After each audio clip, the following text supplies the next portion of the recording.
സംഘടന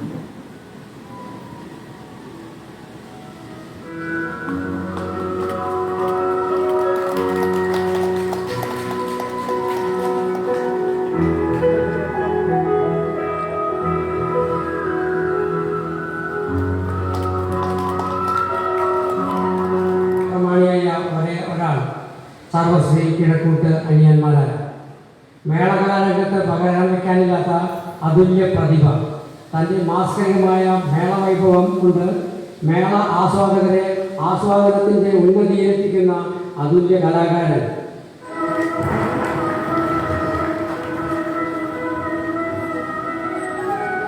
കലാവൈഭവം കൊണ്ട് ക്ഷേത്ര സങ്കേതങ്ങളെ ഇന്നത്തെ ഒരു സാംസ്കാരിക സമ്മേളനത്തിൻ്റെ ഒരു പ്രത്യേകത അല്ലെങ്കിൽ അതൊരു സന്തോഷം നൽകുന്നത് ഇന്നിവിടെ ഈ ആദരിക്കപ്പെട്ട 5 വളരെ ഭംഗിയായി നടത്തിക്കൊണ്ടുപോകാൻ എല്ലാ ഭരണാധികാരികൾക്കും കഴിയട്ടെ എന്ന് ആത്മാർത്ഥമായി സർവ ഈശ്വരന്മാരോട് പ്രാർത്ഥിക്കുകയാണ്. ഇവിടെ ധന്വന്തരി ക്ഷേത്രം 5 പേരെ ഇന്ന് ആദരിക്കുകയാണ്. ആ 5 പേരെ തിരഞ്ഞെടുത്തത് ധന്വന്തരി ക്ഷേത്രത്തിൻ്റെ ഭാരവാഹികൾ